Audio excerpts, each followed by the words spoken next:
Thanks for listening to the Pop Culture Cosmos and the PCC Multiverse. Check out more great podcasts today on one of these awesome affiliate networks. You're listening to a Weeby Geeks Network podcast. You're listening to the ESO Network, your station for all things geek. The Tangibound Network. Check it out. TangiboundNetwork.com. Listen to this show, the latest episode, every time. A proud member of the Gonna Geek Network. The opinions expressed are those of each individual. Check out all the other geeky podcasts over at GonnaGeekNetwork.com and get ready, because geekiness begins in 3, 2, 1. On this week's episode, is EVO missing a golden opportunity? Is it time to return to Sea of Thieves and No Man's Sky? And what can Apple do after $1 trillion? All this and more as we reach our next stop, the PCC Multiverse. Don't be alarmed. The quasi-shimmering light before you is a trans-dimensional gateway to other worlds, other voices, other thoughts, and other realities. Up feels like down, and down feels like the number 7 on a Wednesday morning. Don't worry. That quivering, blood-boiling sensation under your eyebrows is all a part of the charm. Welcome to the PCC Multiverse. And we're back with another episode of the PCC Multiverse. My name is Gerald Glassford from Pop Culture Cosmos and Game Source. We truly appreciate everything that you do as far as supporting all of our social media and, of course, listening to all of our awesome shows. But it wouldn't be a PCC Multiverse without my good friend. He is the orchestrator of Humanica Media. You got to check out everything going on today at humanicamedia.com, Humanica Media on Facebook, Twitter, and YouTube. It's my good friend. It's Josh Peterson. Long drive back home, my friend, but I finally made it. Yep, going from California to Nevada. How do you feel, man? What was the hours behind the wheel there? Today was around 9, I think. Yeah, around 9 heading over to here. But all told, I think I spent roughly about 17 to 20 hours, I guess, total over the past week. So I give all props to all those truckers out there or people out there who do a lot of driving for a living, and I got nothing but love for you and respect for you. It's because, like I said, I did quite a bit of it myself this past week, so I really got a good feel for what life on the open road is truly like. You thinking about a career change here? No, I still like the Pop Culture Cosmos very much. Thank you very much. But we do have a great episode coming up for you here today. We've got a double dose of Rob McCallum. He's coming up not only after our first conversation, but also later in the show with some great pop culture topics. Plus, we've got talk about the major updates that have come to No Man's Sky and Sea of Thieves. And we asked the question, and we'll answer it also, is it time to get back into those two, I guess probably the best way to say it is initially very hyped up but disappointing video games. And last but not least, we're going to close out the show talking about Apple. They recently hit over $1 trillion as far as their market value. That's right, over $1 trillion. They're only the second company ever in history to go over $1 trillion in value. We'll talk a little bit about the structure of Apple and everything that's went on into getting $1 trillion. Plus also for the future, what can Apple do that can actually get them more involved with the community and actually earn them even more dollars if that's possible. But first, it's EVO weekend, and I want to give first a shout out to one of our contributors on the show. That is Christian Daniel Zamudio. He is competing this weekend at EVO, the World Fighting Championships taking place here in Las Vegas, Nevada. And I wish him the best of luck in his category that he is competing against. And if you get a chance to check out all the action, please check out Christian Daniel Zamudio if you get a chance and he pops up on one of the actual matches that's going on. Just want to wish him all the best this weekend. Josh, the reason why I'm asking about EVO once again, and I pretty much do this once every year when it comes to EVO, we like to spend a little bit of time talking about how pop culture has transcended into video games and how video games has transcended into, I guess, popular culture as well. There's a lot of video games now that are out on the marketplace that are, I guess, gaining popularity by leaps and bounds. We obviously know the success of Fortnite and also as well PUBG, League of Legends, also Overwatch as well. Many of those titles, including Rainbow Six, Call of Duty, and others, have had their time in the sun when it comes to major network television, as far as either broadcast or cable, being shown to thousands, and you might as well say millions of fans out there on broadcast and cable television. So I ask you, EVO is still, from what I can tell, and I looked at it, it's going to be played all weekend long on Twitch, which is fine. It caters to a certain group that will watch it at probably about what? They'll probably stream, at least get a couple million via the streaming network and whatnot, repeat viewers hopping in and out, things of that nature. So it will cater to those fans of the fighting genre. But personally, I see a missed opportunity in the fact that some of these matches for the games that are being represented, and there's quite a few, obviously, but these games, especially the finals of these tournaments, are not going to be shown on a major platform as far as broadcast or cable television. To get that next step of eyes, the general consumer, which I've said is truly needed for the esports genre to really take off full time. There are some games that are doing it right now. I'll ask you, Josh, why do you think that EVO has not taken that next step and, well, like the actual EVO title itself, evolved into something greater that appeals to a wider and, I guess, more prolific audience? Because I think they're testing the landscape right now. You look at Fortnite. Fortnite it was popular amongst a subculture of people like us who play games and talk about games, but it's fine. I was just reading an article earlier today that talked about how parents are hiring Fortnite coaches for their kids because they want to be professional streamers, professional Fortnite players, and so on, which is a really weird thing if you think about it. But because of games like Fortnite, PUBG, and I would even go as far to say Call of Duty, these are finally now being brought into the public spotlight as opposed to a spotlight that was only seen by a certain group of people. So now, with EVO, I think that it's inevitable. It's only a matter of time before they get brought into the public eye. But, there you tell people about, video games potentially being in the Olympics one day, and there are a group of people who will be like, oh, that'd be really cool, but there's still a group of people who are like, I don't see that. I think that's stupid. So I think that in order for something like EVO to be on network television, to have the finals be televised like that, it's going to take a little bit of time. As we were talking about earlier, these gaming competitions are being picked up by stations like Disney, and they're being played on Disney XD, I think it is.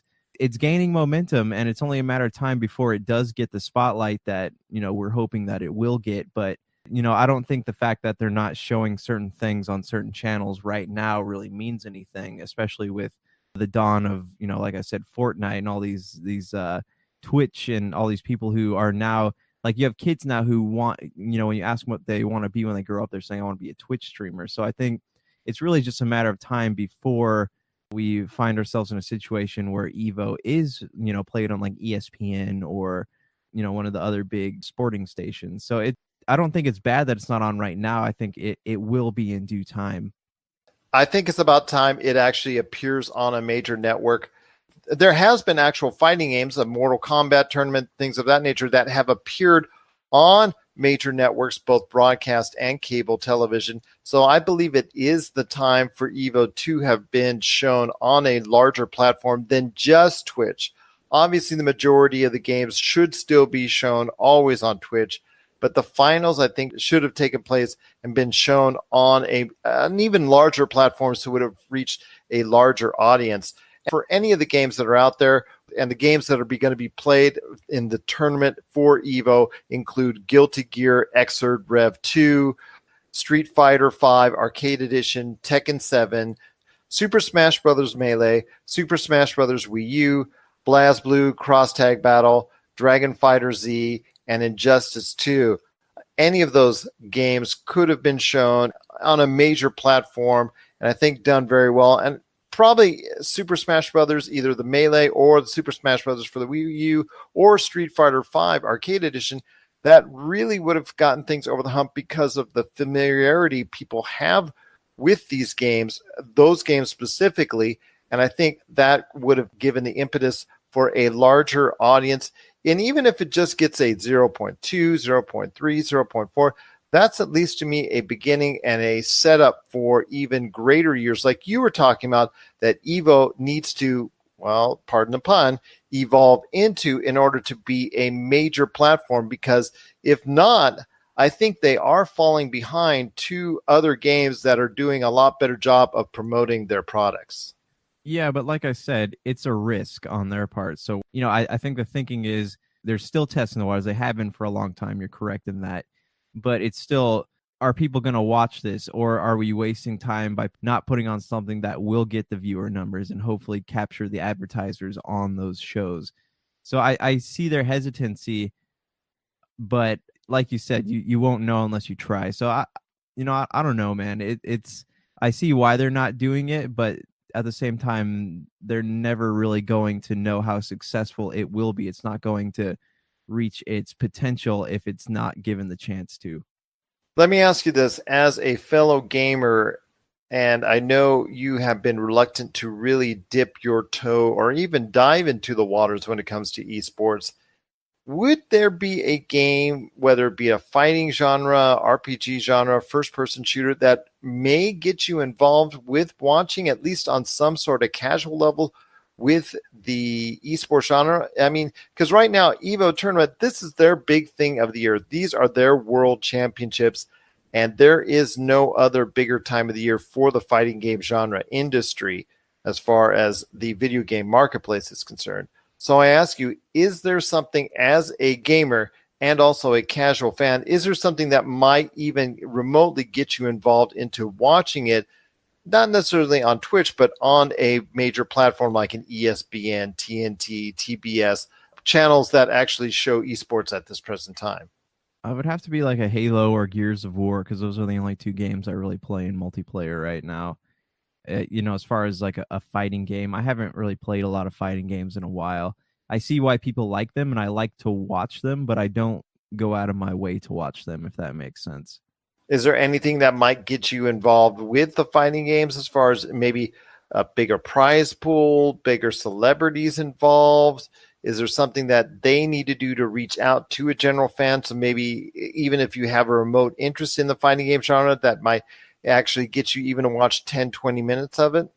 This is kind of risky, but I would say if you gave people, like a download code for something. So like if they made fighting games more accessible, there's not really, Nintendo Switch has, a Dragon Ball Z Xenoverse, I think, is the one out on it right now. But, if they made fighting games more accessible, and then when they had these big events, do something where you can get a free code to play this game, or something like a demo or something. So people, at least, like for me personally, I don't truly appreciate games until I play them. Like I can watch, I remember being as a kid, like I would watch people play Tekken Tag Tournament, and I didn't truly, like, it was cool. Yeah.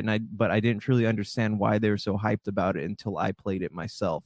Those are some great thoughts. I can agree with you on many of them, because when you give incentives to the consumer to watch your program, oftentimes that will work, at least to getting them to buy in initially. And then it's up to you as a producer, as a content maker, to keep them involved and invested into watching whatever it is you're trying to deliver. We were talking about Fortnite earlier, and I know that the Pro-Am tournament that they had recently at E3 was a big success. And I believe, as far as the ratings were concerned, as far as the number of eyes that were on it watching streaming media while this was happening, was a really big win for Epic and Fortnite. So I would see something of that nature with celebrities from all walks, as far as either entertainment, sports, what have you, getting involved with major fighters in, like, let's say, a Tekken Tag tournament. And to me, that would actually really be something special if they could go ahead and do that. Or just have a celebrity tournament in and of itself, running side by side with a professional tournament, that might actually get people to cross over and bleed over into watching the professional tournament if, let's say, some entertainers and some well-known sports celebrities actually face off each other in their own fighting game type championships to any local charity or what have you. So I think that might also entice some people to actually watch your product as well and see if that can actually get some eyes, even if it's not in just the long term, but at least get them invested in the short term as well. But I like your offer as far as trying to give incentives, not necessarily bribes per se, but reasons for them to watch, which will be tangible for them to go ahead and then utilize and play for themselves. So that's a great idea as well. One last thing I want to ask you while we're talking about EVO are the games that I have mentioned, and I'm going to mention once again that you can see this weekend on Twitch, the ones you think that should have been representative, or is there something else that are in there? And let me give you the list again. It's Tekken 7, Super Smash Bros. Wii U, Street Fighter V Arcade Edition, Guilty Gear Xrd R2, Dragon Ball Z, Super Smash Bros. Melee, Injustice 2, and also BlazBlue Cross Tag Battle. I think Killer Instinct might have been a good opportunity for that to shine. What other games do you think might have actually been something that maybe EVO should have considered and maybe shown on this type of platform? Okay, well, I mean, I can't really speak much for fighting games because, like I said, I don't play them that much. I do have a particular fondness for Virtua Fighter because I remember owning that on the Sega Genesis. I think it's Virtua Fighter 2 or something. But, I would like to see that maybe played because that I can resonate more with that because I do have a history with that franchise. I was thinking maybe Marvel versus Capcom. That might have been one of those games that people might be interested in because of the relationships between Marvel that people could become familiar with and that easily translates to a larger audience, plus the well-known names of Capcom as well. I know another Soul Calibur game is coming up soon. Soul Calibur 6, is that correct? Yeah, that's the new one with Geralt from The Witcher. Yeah, absolutely. Soul Calibur 6 would have been a very timely inclusion as well. Either of those two would have been great additions to the EVO World Championship mix. Mortal Kombat not being in there as well is a major misstep for EVO. And I understand Mortal Kombat has its own type championship styles. In fact, that has been shown on a cable television format, I believe, if I'm not mistaken. So that to me is something that probably would have been more enticing than some of these other games that are being shown. But I understand that these games in the fighting game fan collection out there, they really appreciate these type of games. And I think that these are the games that they're looking forward to. But I would have actually tossed in some others as well. What are your thoughts on this weekend's EVO 2018 fighting tournament? Are you excited for the World Championships of fighting games? Are you going to be tuned in all weekend long on Twitch? Are you kind of disappointed it's not on a larger platform like an ESPN, a TNT, TBS that has shown esports in the past and shown them in a positive light? Share us your thoughts, popculturecosmos@yahoo.com. Also as well, Pop Culture Cosmos, Humanica Media, and Game Source on Facebook and Twitter as well. Well, like I said, it's going to be a great episode we've got for you right here today on the PCC Multiverse. Again, we've got Rob McCallum coming up in the Cosmic Crossfire talking pop culture as only he can. This is the PCC Multiverse. Rob McCallum Films is back with a vengeance. This year, we're set to release Power of Grayskull, the definitive history of He-Man and the Masters of the Universe, which chronicles the ultimate 80s billion-dollar franchise, Masters of the Universe. See exclusive interviews and hear untold stories from the people responsible for creating the world of Eternia, a place full of magic and science, and learn about the craft of creating action figures and animation. Power of Grayskull drops this year and is just one of our many projects at Rob McCallum Films.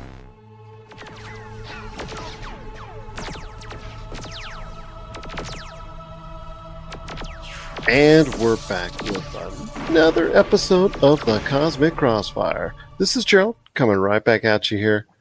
But it wouldn't be a Cosmic Crossfire without my good friend. He is the man among men when it comes to Rob McCallum Films. You got to check out everything that's going on today at robmccallumfilms.com. Also as well, Rob McCallum Films on Facebook, Rob McCallum Films on YouTube and also as well Rob McCallum on Twitter. It's my good friend. It is Rob McCallum. Rob, we're here to talk about pop culture, and you're the man to talk about it. So pray tell, Rob, what's in your mind when it comes to pop culture? Well, today's episode is going to be a little bit like the lightning round, but I did want to start things off by kind of offering an open invitation for any people that are interested in research, any filmmakers out there, any investigative journalists that have a topic in mind that they're just dying to kind of see get made into a documentary, maybe a 20-minute short, a half-hour short. I want to talk to people that have a burning desire to tell a story from a certain point of view that, if possible, ties to the world of pop culture or could be universally driven. If you've got an idea, me and my team, Rob McCallum Films, Pyre Productions, Creative Dynamic, we want to talk to you guys and basically help be a part of that process. We've got a lot of films and series out there. We've got a lot of the award hardware on our shelves, and we kind of want to do more and be involved in more. And we've started to shepherd a lot of other filmmakers and consult and work with them on their projects to get them to the next level, to make things happen a little bit faster for them and for us. So if you've got a great idea, reach out to us through social media, through Pop Culture Cosmos.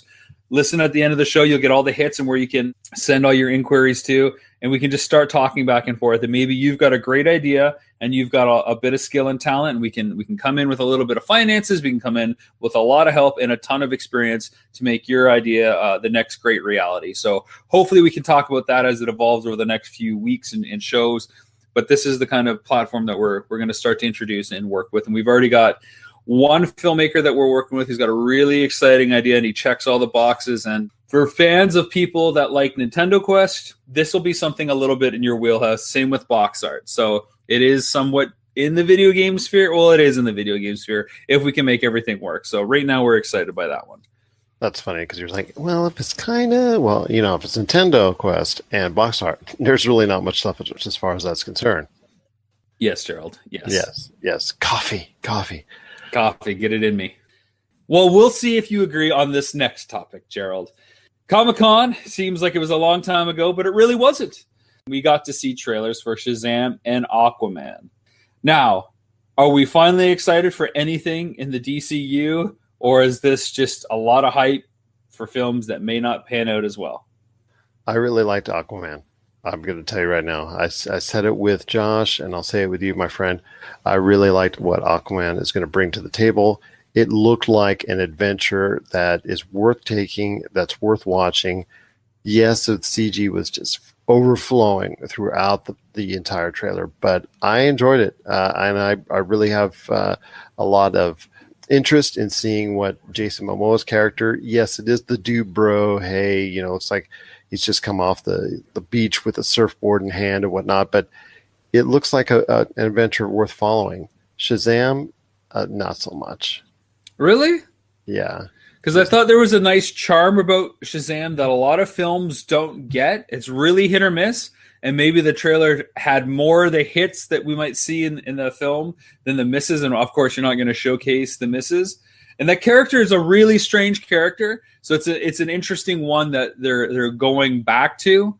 Of course, the name for him isn't always Shazam. It's also Captain Marvel. So that's an interesting conundrum that DC will have to reconcile at some point to see if it actually comes up. But it's a strange choice to go for a film for the DCU, which is on shaky ground to begin with. And of course, there's the one shot of the Batarang or whatever that's in there as well. So they're tying it to everything else that's happened. But I feel like they're taking bigger swings with Shazam than they are for Aquaman. Aquaman looks like super serious and maybe a little dark and, you know, very epic and grand scale. Hopefully they can hit all the right beats. They've got a great director in place with James Wan for that. I'm not a huge fan of Zachary Levi for Shazam. I'm not a huge fan of Chuck. So to see him in a superhero role, I don't know. I just didn't really buy it. But I think I can appreciate the risks that Shazam is going for ahead of the can Aquaman hit the expectations and paint by numbers scheme that they're setting up. Because if they don't hit that mark, it's going to be a failure. With Shazam, I feel like there's way more leeway. And if they nail some of those risks that they're taking, it's going to be much more satisfying than an underwhelming battle for the throne underwater. That I agree with you on, because of the fact that That's two, folks. Who's keeping count at home? For everybody playing at home, that's two. it is a big risk for DC to even venture out with the Shazam character, especially after all the failures that they've done so far. But it's like I said, I'm not exactly enthralled by it yet, but that doesn't mean I won't be. That doesn't mean it won't come off as a really funny, really light, really great adventure. But at this point in time, I don't see it materializing as such, because like you said, a lot of the buy-in is Zachary Levi.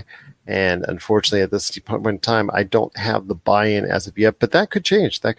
I'm not exactly 100% against it. Like, let's say Venom right now, because Venom just does not look good at all right now. And there's some other trailers out there that are making the films less appealing, but won't go into it here. But Shazam is something that could sway me back over to it with another good outing, with another good trailer before it comes out. I guess, like you said, Zachary Levi himself, he's got to sell it, and so far he hasn't.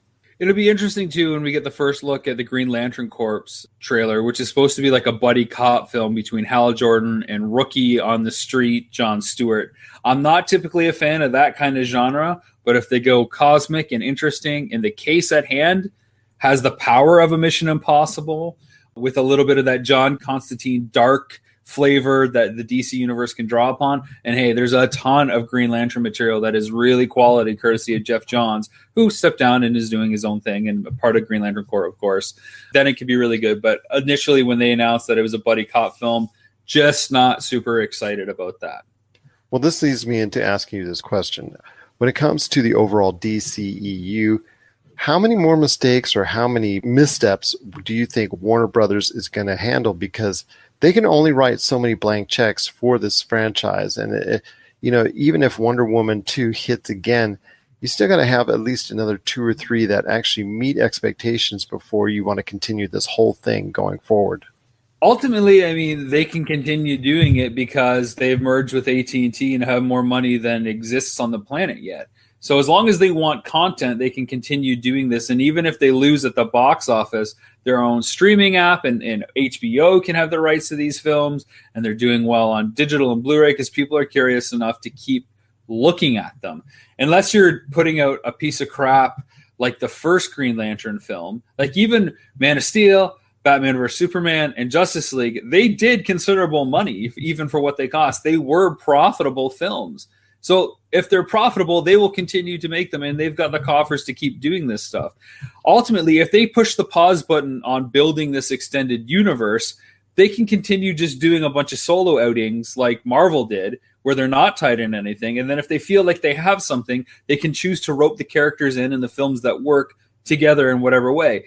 Shazam didn't have to have that battering. It could have been a standalone adventure. And if it did well, have Shazam in the next Batman film or whatever the film is. And because it's been established, it's fine. Not everybody introduced has to be in the big kind of build-up thing. So that's one strategy. The other strategy is if you're going to push pause, then you go back to focusing on the big three: Batman, Superman, Wonder Woman. And you can rework Superman and Batman as many times as you want. The audience will always be hungry for those two characters. I agree with you on that. And let me ask you this. I know we've touched on it in a roundabout way, but like I said, I kind of like that dynamic between the Batfleck and of Gal Gadot's Wonder Woman. Ben Affleck, I should say, instead of just the Batfleck. But your thoughts on Ben Affleck as the Batman, if we were to be given a solid script, a decent plot, do you still think he should be going forward someone that is maybe of interest when it comes to the Batman character? Because I don't think he's the best Batman, but I certainly don't think he's the worst. I think he's a really great Bruce Wayne. And I think Batman and Bruce Wayne are two different characters. That I agree with you on. If people have an issue with him being Batman, one thing that DC might want to explore is the Batman Beyond scenario, where Bruce Wayne can no longer go on because of an injury, because of age. And at that point, he mentors somebody as the new Batman. So in Batman Beyond, Bruce Wayne is still kind of in charge, and Terry takes up the mantle and puts on the cape and cowl and becomes the new Batman for Gotham. could we not see that same role? It might kind of minimize the role of Alfred, who's that kind of voice of reason in that kind of scenario going forward. But you could still have Ben Affleck in the mix as that kind of overseer who's no longer in the field of duty, but still as a presence. I think he's fine. I didn't have any major issues with him. I didn't have any major praise for him, but I didn't have any issues for him either. Yeah, same here. It's just not like he's done a terrible job, because I don't think he's the reason why. I would have really liked to see him have that whole script to himself where he could have wrote, directed, and starred in, because when he has that freedom, we've seen with films like The Town and with Argo, he can really nail it. But it's got to be like his telling. It's got to be, his deal. And when you start minimalizing that because you're worried about box office returns, you're not going to get what you want. Yeah, I agree with you at that point. That's 3 for 3, man. 3 for 3. It's an odd day in the pop culture cosmos. Whatever corner of the galaxy you're in, strange things are afoot. Rob, it's just great to have you a part of the show, part of the program, part of the Cosmic Crossfire, and of course, right here, a part of the pop culture cosmos.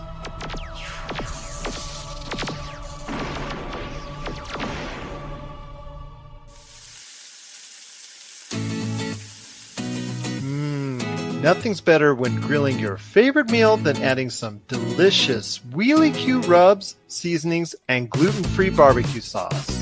Made with the finest ingredients, Wheelie Q products pack a ton of flavor to your meals, whether it's ribs, chicken, steak, hamburgers, fries, or vegetables.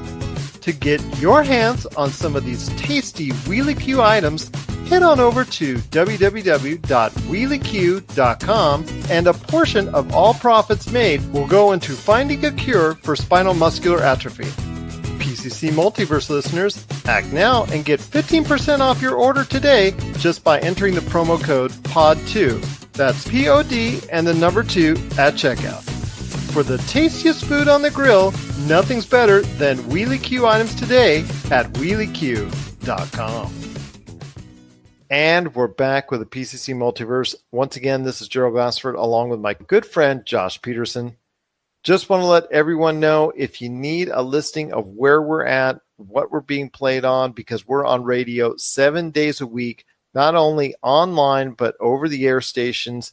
You can just check us out on our social media, Pop Culture Cosmos. You'll see the schedule right there.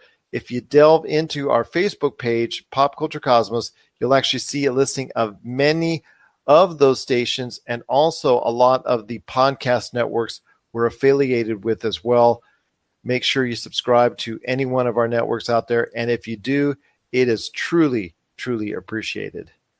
Josh, you've got a great thing going on with Humanica Media, my friend. And I know you got a lot of stuff cooking on the plate. So tell me, what's going on with your great network known as Humanica Media? Topicocalypse. We just put up a new review of Hope's Fall's new album Arbiter today. So you can check that out this morning. We also popped up an interview of Gerald here's interview with Jason Williams of Flesh Gordon. Did he write a book? What was the deal with that? He is on the promotional trail for his book, I Was Flesh Gordon, which he co-wrote. Actually, he was approached for the concept of this idea. He was working with his co-author on another project. It just so happened to come up that he mentioned, yes, he was Flesh Gordon back in the 70s when that major movie came out. He talks a little bit about that, plus also the relationship between Flesh Gordon and Star Wars. He talks a little bit about that, plus also as well life in the 70s as a star and some of the things he did with other stars. A little bit behind the scenes as far as what went on during the shooting of Flesh Gordon, and a lot about his career after Flesh Gordon as well. We delve into that. In fact, he is an Emmy award-winning producer. I actually approached him on that and asked about his thoughts on that as well, plus a lot more. Again, it was almost an hour-long interview. I really found it enjoyable, and I hope you do too. And it is part of the Topicocalypse channel you can get right now on Podbean. Josh, I know some major updates came out this week for a lot of games. They usually come out each and every week. There were 2 games in particular that caught my eye with some major updates. And that, you could say they're expansions, you could say they're free updates, free add-ons, what have you. They were 2 updates which, depending on the individual, really enhanced the game and made it possible that for a lot of people who either have delved into it or are looking possibly to delve into it, into both No Man's Sky and also Sea of Thieves. I know you've got a chance to play the Sea of Thieves expansion that just came out, which was part of that major update. First, go into your thoughts with the Sea of Thieves expansion. Is this something that people should be interested in? Sea of Thieves originally came out as something that was very hyped by Microsoft, that even though it's got quite a few downloads and got quite a bit of interest on the Xbox Game Pass, may have not lived up critically to everyone's expectations. Is it time to go back on the ship and go raiding again as a pirate du jour? Yes and no. With Sea of Thieves, it has no progression system, so there's not really any incentives to play the game. What's fun about it is getting on and playing with your friends. So that's like the big motivating factor for me, is to play with like Big Dog and Brian Kane on Xbox Live. But once we get out there and we do enough missions, we play around for a few hours, we get into a few fights with other pirate ships, it kind of loses its flair. With the expansions, I think the expansions are going to be the only thing that actually brings players back to the game, because if they don't keep creating content, there's not going to, people are just going to be like, okay, well, I played that for a bit. Now, time to go on to Destiny or Call of Duty or something like that. But, with this expansion, it's fun and then it isn't fun, because it does have a story to play through, but it's hard to play it with friends. So you really, Sea of Thieves is at its core, it's a multiplayer game, or it's it's an MMO at its core, or it wants to be. There's not really a lot to do, on that front. But so usually on those types of games, like you get your missions, and then you can go and do, like, you're in a party with people or in a group, a clan, whatever, you hit the mission objectives and everybody gets it. And this one, you do the story that they put out there, and everyone has to do it. Every single player has to do it separately. So it got really confusing at some points, where we had to go back and have Big Dog follow me around to the different mission points, so we could keep doing this thing. But the big thing that they added was the ghost ships. So you can be out sailing, and then they have these red flags when you hit the outpost, and if the flag is red, it means that there's a ghost ship out there for you to catch. But if it's white, it means that somebody already did it. So you go to the place the flag tells you to go, and you have to be there at a certain time, and then the ghost ship pops up. And so you basically have to take out this ghost ship, and then you get incentives for not incentives, but you get special items. Like there's a cannonball that when you shoot it at your enemy ship, it'll make all the players on the other boat dance instead of being able to fire cannons back at you. So they have something like that. But the thing is, like, it's specific to the world. It's not specific to the people. So like they don't have more than one. So if someone already does it that day, it doesn't come back for, I want to say it has like a spawn point of like 2 or 3 hours, but like it's more of a community event than anything else. Like the expansion does have a story mode that you can play along with, but it's more of the same. Like you have expectations for Sea of Thieves, and I like playing it, but again, the only reason I played is because I can play with my friends. It's not something I get on there and play by myself. So I think there's a lot of notes that they can take for Sea of Thieves 2 should that come to fruition, like a progression system, or really just a point to play the game, like something to drive the story forward, to keep you in the game. Because everyone kept saying, like, why are people going to play Skull and Bones if Sea of Thieves is like that? But Skull and Bones actually looks like a more rounded game. So if you can play that with your buddies, then I don't think many people are going to keep playing Sea of Thieves. That's what I wanted to ask you. Sea of Thieves was just recently announced going over the 5 million player threshold just before this expansion launch. And by the way, the expansion is called Cursed Sails. If it were not have been a day one inclusion into the Xbox Game Pass, which has been one of the big successes of the Xbox One since its inception, do you think on its own as a $60 freestanding game, do you think it would have found the success that it has now, which is pretty good, not tremendous, obviously, not anywhere near Fortnite level or any major game level have you, but still 5 million players is nothing to sneeze at. but do you think it would have found that kind of marketplace, that kind of consumer interest, if it had not been an early inclusion into the Xbox Game Pass? No, I don't think so, honestly, because the reviews coming out the gate for the game would have, I think it would have killed it on day one if they had not included it in Game Pass. Because a lot of people picked it up. Basically, they had Game Pass, and it was basically free for them. But as far as people who went out and paid $60, I don't know many people, with the exception of Big Dog, that actually went out and played and paid $60 for it. But I do know a lot of people who have played it, and they've all said that they would not go out and spend $60 on it. Now, there was another game, like I said, that got also a major update, which is causing a lot of talk out there amongst gamers about possibly either delving into it the first time or going back into it again, and that is No Man's Sky. And this is something that you and I talked about way back when, a couple years ago, in regards to when it first came out with a lot of hype, a lot of backing from PlayStation. It was something that gave a lot of interest to everybody out there, including myself, as far as what the possibilities could be. And then it came out, and even though it sold hot right out of the gate, it really let everyone down as far as what you could do within the game, and kind of disappointed everybody, similar to what Sea of Thieves has done because of the middling ratings and whatnot that came out at that time. There's been a major inclusion in No Man's Sky, which was a single-player game, even though they said that theoretically you could actually see someone, but you couldn't interact with them. They've now, with updates, turned it into a multiplayer game with a lot of expansion, a lot of things that have been added, new abilities, but also as well new things that you can do within the context of the game that make it much more interesting. So I ask you, with this huge update, is it time to get back into No Man's Sky? And do you think it could really become the game which we were all hoping it would be when it originally came out on the PlayStation 4?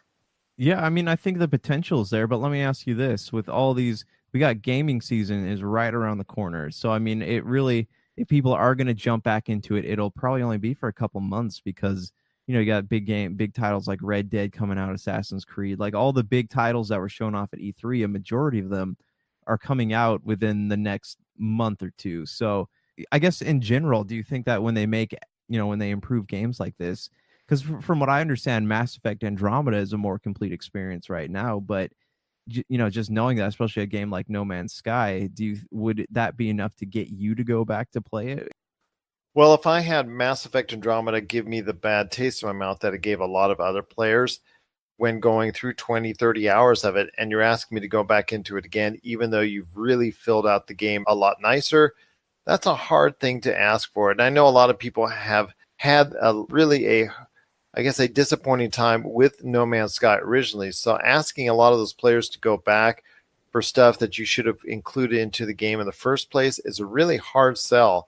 I think at this point, PlayStation should just market it to people who were not familiar with the game because the game came out 2 years ago, who have not been introduced to it and are just getting to know it now, or individuals such as myself who were thinking about it, saw the reviews, decided to go ahead and veer into another direction, but always had in the back of my mind, maybe I could have tried it down the line or whatnot. And now it's actually teetering in my favor as far as something that I might want to try, at least give it a little bit of a time, 2, 3, 4 hours, and see where I can go from there. That I think they should do, as opposed to try and market it to maybe people coming back into the game after they had such a disappointing experience. Same thing with Mass Effect Andromeda.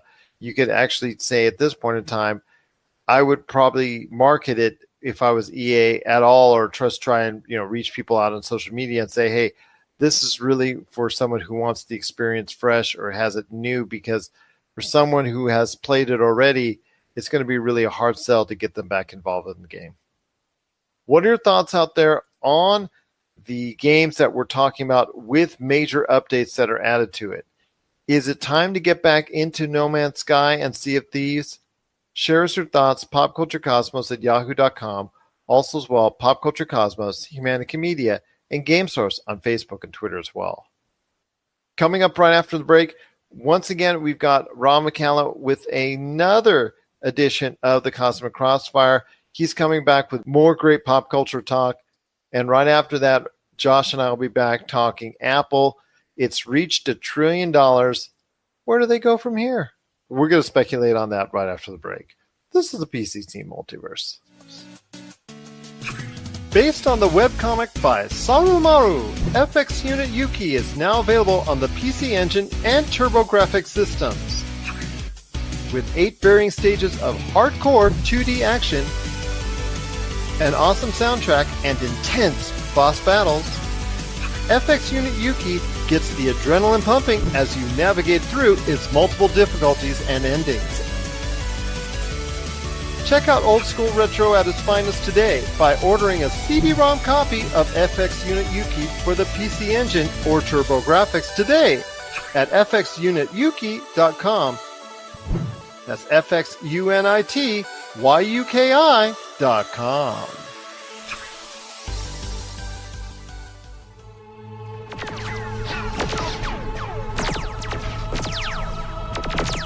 Castle Rock is now streaming for free on Hulu, at least the very first premiere episode, and I was actually able to check it out in Canada because my Apple TV account is an American one. I can't watch any Hulu because it won't stream outside the continental US, but I was able to check out episode 1 of the much anticipated Stephen King, J.J. Abrams anthology series, and I was kind of shocked to discover that it's not an anthology where every episode is standalone. It's actually an ongoing story. So maybe every season will be standalone as they go forward, or maybe just arcs will be 2 or 3 episodes. I'm not sure. I did get to check out episode 1. Did you get a chance to view it? And what were your thoughts if you did? I did. It moved a little slow for me as far as the pacing is concerned, but dealing in and around everything with the Shawshank Redemption, because I have such fond memories of that movie, I was hoping for a little bit more inferences from all different aspects of the actual world of Stephen King, because you see so much of it in that opening sequence. As far as the title sequence is concerned, you see so much of it being involved in there. Just, people are just going over that just for nooks and crannies and secret things that are in there that are hidden in that title sequence alone. So I was hoping for more of that, maybe one character or a couple characters, or even some inferences even more into this story that's right now centered mostly around what is known as Shawshank Prison. Yeah, so for everybody out there who hasn't taken a look at it, the first story seems to revolve around present-day Shawshank, which is really interesting since Shawshank Redemption took place decades and decades ago. I like that they're not doing a lot of fan service with these Easter eggs and callbacks, because it lets what's happening now be its own thing without having the crutch to rely on those winks to fans to get them excited about what's going on. I thought the reveal that everything was with Shawshank with the side of the car's decal, I thought that was really cool. I'm like, oh, okay, that's cool. And then to think about, okay, what has happened at Shawshank for the years that have happened since we saw Andy Dufresne make his escape in the Shawshank Redemption, I thought it was great. I think the pacing is actually pretty typical of Stephen King. It felt very much like his novels. It's drawn out. There's a lot of character work. There's details. There's a lot of questions that have already been posed and a lot of kind of mysteries, and the threads are starting to go really wide, and at some point they're going to start converging back.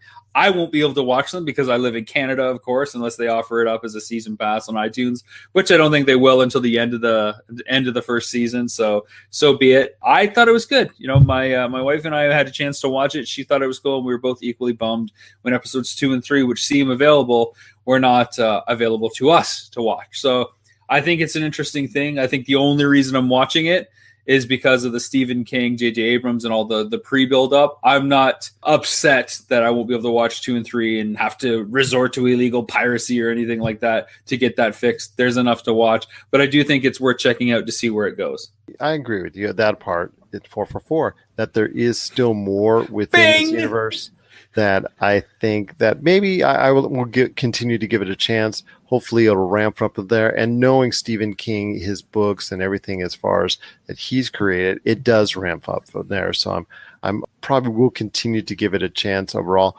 But one last thing I want to ask you on this, because like you said, it's Stephen King with J.J. Abrams overseeing it.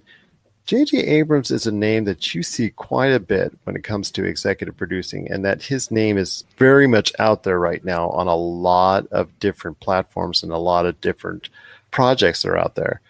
Your thoughts on someone getting to the point, let's say like you, let's say you hit it big with whatever it is that you're going to be doing up in as far as the movies that you're going to be able to create down the road, and it gets to the point where you get the offers coming in to go ahead and add your name into the executive producer mix on a lot of different projects. Do you think it dilutes your name when you're just going ahead and throwing out? Because as you see, when he's attached to one of these projects, that's the first thing that they blurt out when it comes to whatever it is that they're trying to introduce. Well, they've got to blurt it out, right? Because there's not only is it costing you money to have somebody like that involved, it's something that's very marketable. And because it is out there, if you like his films, if you like his TV stuff, then you might be inclined to like this. So it's just smart marketing.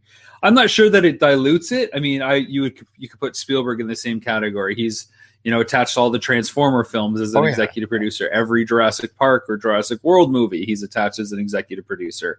His role is kind of always up in the air depending on what it is. Now, Spielberg's a very hands-on kind of guy. He likes to really get down in the dirty in the trenches. If the teams allow him to come in, and why wouldn't you? I don't think it dilutes it. I just think it's these people are busy, and I get that. And I would love to be in a scenario where, like I said at the top of the show, where I can work with a bunch of different people, get their projects out there, like this other kind of video game project I'm working on. You don't think in the marketing we're going to say from the director of Nintendo Quest comes this other video game thing? Of course we are. We have to. We absolutely have to. And it doesn't mean that it's going to be on the same quality as Nintendo Quest or the same idea. It could be better. And hopefully it is. Hopefully everything I keep doing is better than the last thing I do. It is who I am. I don't think Abrams is ever going to sign on just to get a paycheck, because he's going to have to be involved. I'm not saying that is the case, but I don't know why you would when your name is always on the line. Like Steven Spielberg, J.J. Abrams, his name is all over the place when it comes to executive producing projects, and gets to the point where you got to ask yourself, is he actually able to have the time to go ahead and be a part of these projects, or is he just doing it to sign his name off so that you can get extra pub and extra notice from the individual fans out there? Well, he was reluctant to take on episode 7 and episode 9 because of the number of commitments that he had. And I know he dialed back his work that he was doing as an executive producer on Cloverfield Paradox, the Netflix kind of straight to Netflix thing that came up as a result of having to jump on script duties and stuff for the Star Wars stuff, as well as the Trek universe. He's really dialed back a bunch of other things in order to favor some other opportunities that have come his way. So I think what he's learned is you've always got to keep a little extra wiggle room and keep the door open. And he's a guy that really holds family time as a priority. When the weekend hits, his phones go off. He doesn't pick up the phone from Friday at 5 p.m. until Monday at 10 a.m. So I got to respect a guy who can shut off that easily and just kind of get back to it when necessary. So I think he knows what he's doing, and I think he is involved in all these things. And good for him to have the opportunity to do so. Fair enough. You would know more than I on that subject, so fair enough indeed. Well, we'll agree on that. 5 for 5. Ting. Cool. Well, we'll talk to you soon, and hope everybody's enjoyed the ECC and all the episodes of Cosmic Crossfire. That's right, but you can always get a hold of us at popculturecosmos@yahoo.com. Also as well, Rob McCallum Films on Facebook, Rob McZob on Twitter, and also Pop Culture Cosmos on Twitter as well.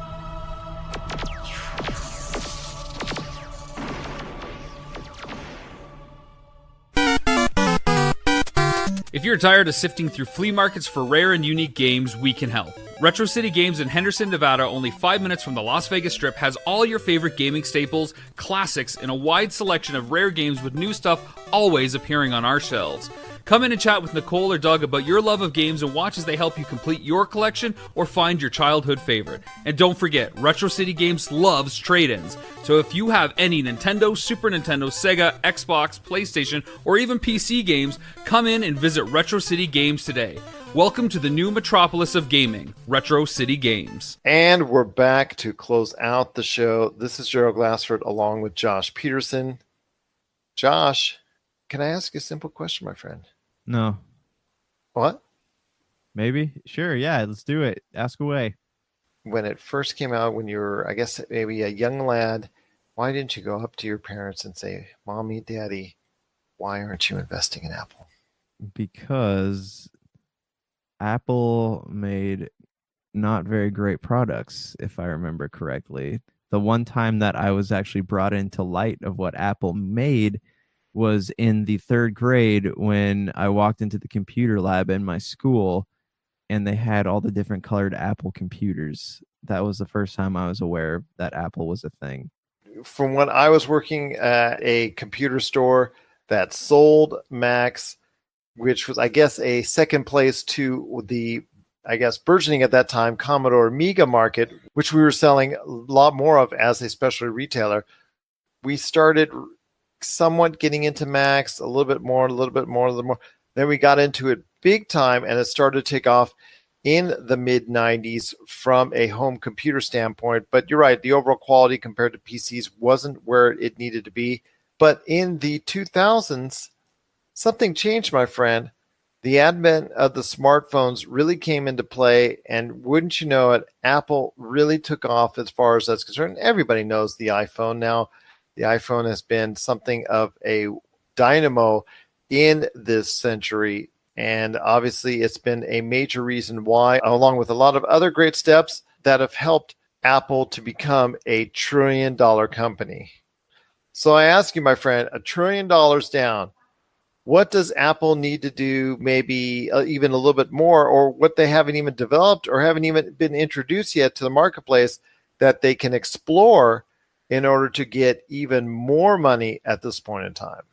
I think the next step for them would be like appliances, not like refrigerators and stuff, but like TVs, video game consoles. Like I can see them doing something like that, because there are a bunch of like Steam boxes out there, but Apple doesn't really have anything of its own. And well, it has like an Apple TV at this point in time, but that's, I mean, that's their version of, like, let's say, the Roku stick or the Amazon Fire or anything like that. iOS has gaming, but they don't have an actual console, like something that, say a like a Final Fantasy could be released on. Like you could buy it, it's just a box. You could buy a game to go into it, or you can just purchase off the iTunes marketplace. Like I could see them getting into that market, much like Microsoft did. And Google is going to, because they've announced that they're actually in development of a console. Yeah, and whether or not it's the right time for that to happen, we don't know. But that's the next step I can see them taking. And because I know they're already getting into the original content market, but that's such a small market in the greater scheme of what it is that Apple does. They're already at the top of their game in cell phones, computers, stuff like that. It would be video games and, like televisions and stuff like that. Like I think that would be the next evolution for them. I agree with you, but also for me, it's something that both Rob and I have alluded to in our conversations in previous Cosmic Crossfires, and that's the entertainment side of things. I know that they've garnered a relationship with Oprah Winfrey about producing shows for their medium.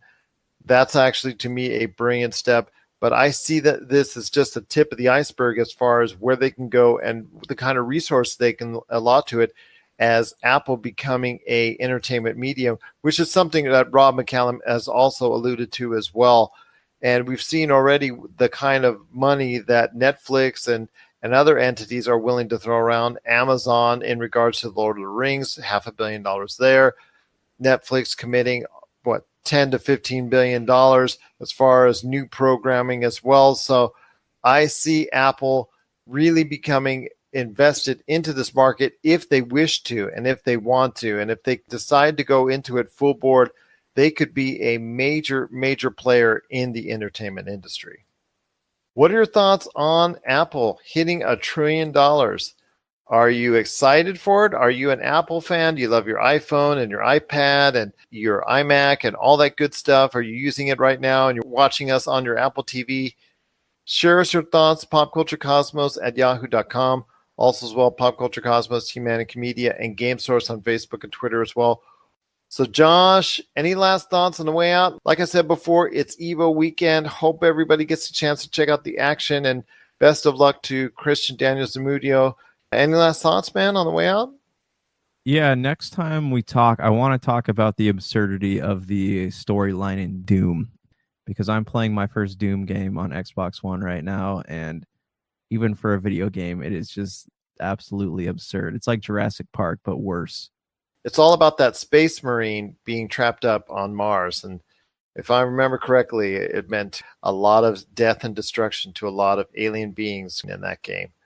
Plus, also, we're going to be talking about the box office with Mission Impossible. Can it hit number one for a second week, or will Christopher Robin or another movie come into play and lead the not only domestic but the worldwide box office as well? And also, Tyler Baker is coming back and coming back strong with his thoughts in the coming episodes in regards to choices that you need to think about when you're going ahead and building and drafting your fantasy football team. He's got his thoughts on the best players at quarterback, wide receiver, running back, and he's going to be talking about that in the coming episodes as well. So for Josh Peterson, this is Gerald Glassford. It's another beautiful day in paradise right here in the PCC Multiverse. We thank you for listening. And here's hoping you have yourself a great day.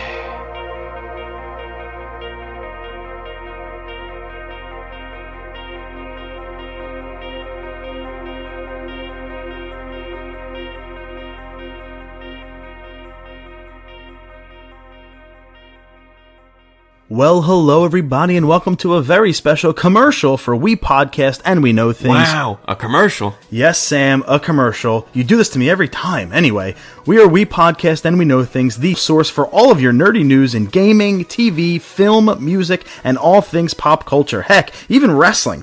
We're basically spreading the good word of nerd one episode at a time. Check us out here on the ESO Podcast Network and wherever fine podcasts are, including the iOS Podcast app, CastBox, Spotify, iHeartRadio, and TuneIn. And be sure to follow us on Twitter and Instagram to keep up with all the goings-on in the nerdy world. Now back to your ESO Network podcast. You're listening to a Weeby Geeks Network podcast. This has been a broadcast of the ESO Network. Be part of the crew and help support our shows by donating to our ESO Patreon or by shopping through Amazon.com or the TeePublic store, which can all be found at www.esonetwork.com. The ESO Network, your station for all things geek. Tangent Bound Network. Let your voice be heard. TangentBoundNetwork.com. Thanks so much for downloading the Pop Culture Cosmos, and stay tuned as more great podcasts are on the way. Thanks again for listening to us here at the Pop Culture Cosmos.